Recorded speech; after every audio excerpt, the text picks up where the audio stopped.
you're like any other young kid. You know, I always thought, yeah, I was like any other kid, nothing special, just living a life.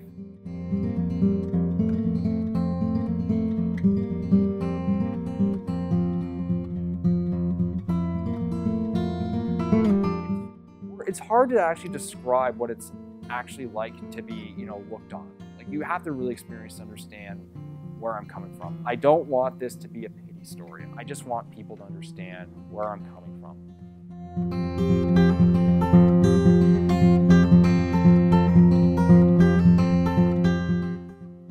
I didn't know that I had autism. I thought I was like any other kid, you know. You wake up, you have breakfast, you watch your cartoons, you played your video games or your Game Boys, you pretty much went to school.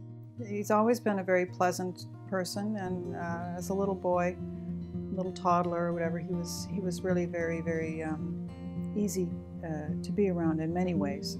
I had a lot of friends, you know. I was very athletic, you know. I was very sociable, you know. It was pretty much, I was like any other kid. There was nothing, I felt like any other kid. There was nothing wrong. He was diagnosed at the age of 3, and they made the diagnosis of pervasive developmental disorder. Especially what was formerly known as Asperger's, high-functioning autism.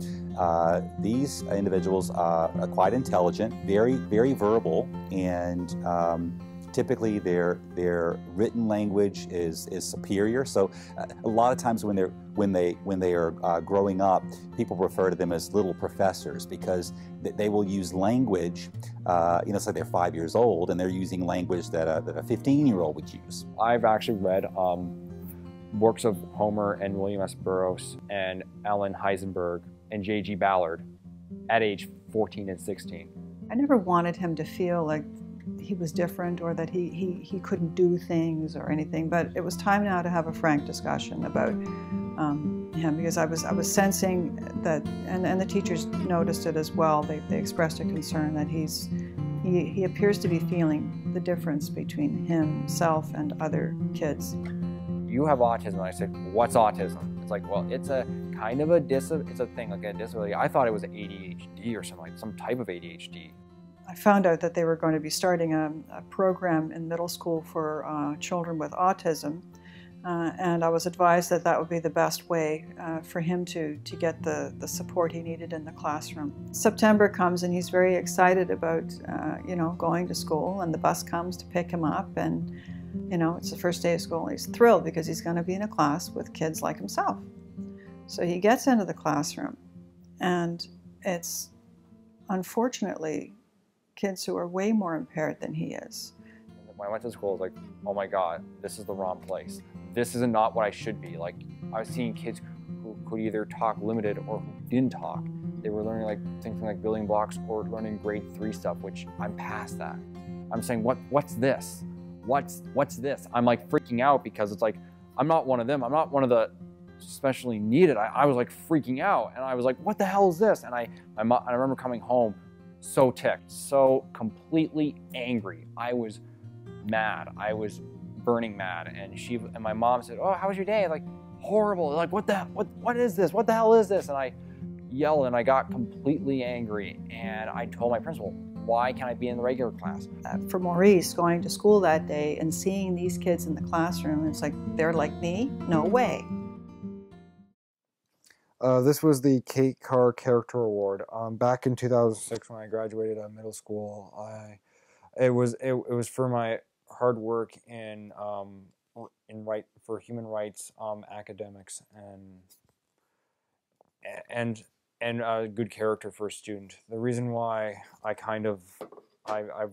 was put on me was because I was the first one that said, look, I'm gonna fight hard to try and get where I need to get. It wasn't an easy task just for me as a person in middle school during the time when an autism program first started, because they just put whatever kids were there that had the disability.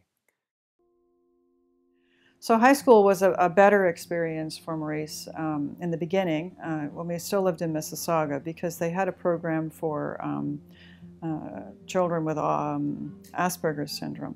I graduated from middle school. I'm into high school now. And I'm put into a basic class for troubled kids and all that because I was in a special needs class. I said, I'm gonna, a friend of mine at the time said, we're gonna get out. I'm gonna get help, told him I'm gonna get out. I'm gonna do it. I'm going to go to the regular class and prove that I can go take college university level courses. I tell this to my English teacher. She said, you can't do that. What do you mean? You won't survive. You will completely struggle. It's like, that motivated me further. Many times there are, let's say, professors who may not understand the duty to accommodate students with disabilities. They may look at it as giving a student an unfair advantage. If there was anything I'd like to actually change for the better, if I was actually a part of a department, head of department, I would try to merge more of these like in elementary schools and public schools, since they like to put them in like special needs segregated rooms. No one wants to feel like they're isolated. They want to feel out there. So I wanted to for the kids who are able to do regular courses but are just a little slower, they could still be part of the class. I want them, and they could still have the same timetable and all that as any other kid. So the future of special education in high school environments is going to be one of co-teaching, meaning that the resource teacher would teach alongside the regular education teacher, and they would teach all students together, but the special education teacher would be providing some accommodation for students with disabilities in the class, and assisting really all students in the class as well as needed. So that's the future. I mean, the resource room model doesn't have much life left in it anymore. He couldn't get into a lot of programs for children with disabilities because he wasn't considered to be of the right kind of, having the right kind of disability. A lot of times I notice in some programs, not all, but they like to focus on the weakness. They should focus on the strengths more. That's all I would like. That's what I would like. I got out, went to a new school because that was closer to me, made friends. They treated me normal. And that was kind of like the best thing. It was like making up lost time. And it was great. It was absolutely amazing. Not amazing in terms of like, oh, this was awesome. It was like, finally, I get people that, can take me serious. They can treat me like any other guy. And that's a blessing. If you treat me like normal, that would be like a gift. Well, one of those other features of autism is a resistance to change. And then I moved again to Burlington, because I went to Streetsville Secondary School in Mississauga. I moved to Burlington, and I go to Nelson High School. He was bullied terribly, and it was his very last year of high school, so he fortunately didn't have to endure it for too long, but it was not a pleasant thing for him. Everyone is in a clique. Everyone has groups, and if you're different, they'll pick on you. And when they find out that I have a disability, well, guess what? They're gonna try, and people made fun of me. It was people were like saying, oh, hey, Maurice, you can do this and that. It's like, really, I was like serious. At this point, I'm all like saying, are we going back to that? Okay. So they bullied him a lot. They made fun of him. They would stand outside of our house and call him, Maurice. Being rumors about my sexuality, which me being gay, which is not true, and I feel, and that's really hurtful. And so one day I was talking to this person, and I talked about it, and then he starts going here, and he says, oh, like that time you did this, this, and this. And I said, that's it. I get up, and I said, you little piece of shit. I get up, and I said, you better, you'll be lucky that, and I stand up to him, and this is when you realize that I'm proud because I have a backbone. And after this, I did a deep breath, and made this huge, big spit on his face that went from all the way down, and everyone was like, oh my God, and everyone was like kind of like laughing, right?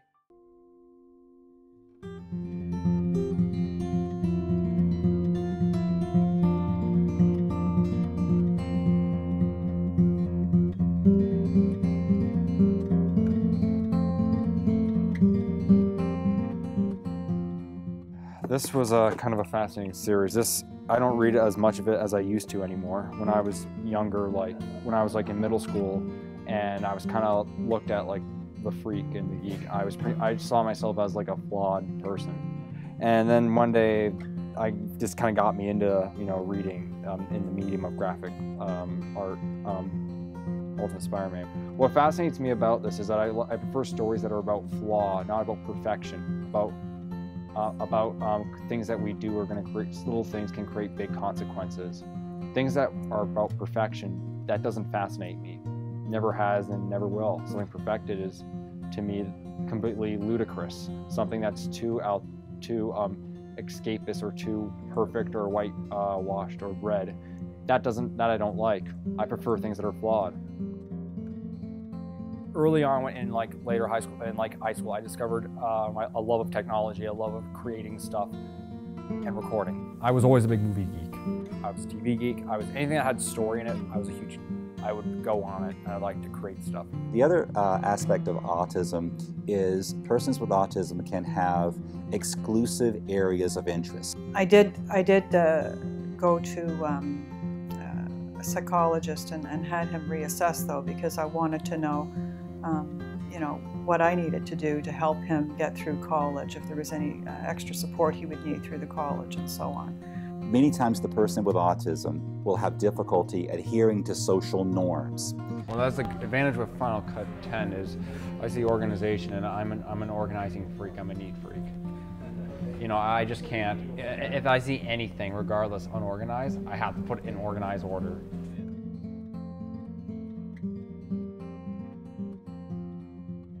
It's just an urge. I just have to organize things.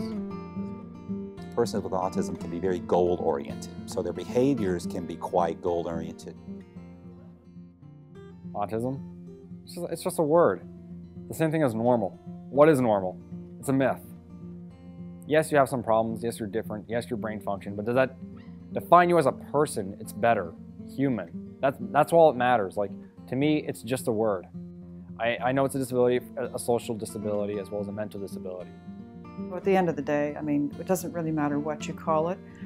It's what you can do that really matters. And Maurice does really well. He's an A student. At the end of the day, I'm still a person. I'm not a label. I'm just a regular guy.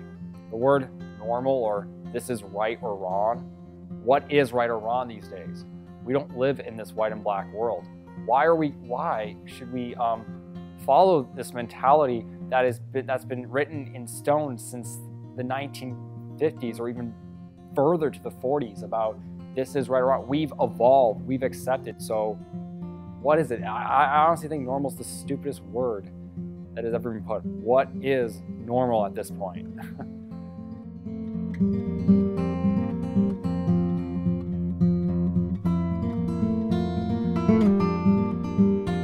Thank you.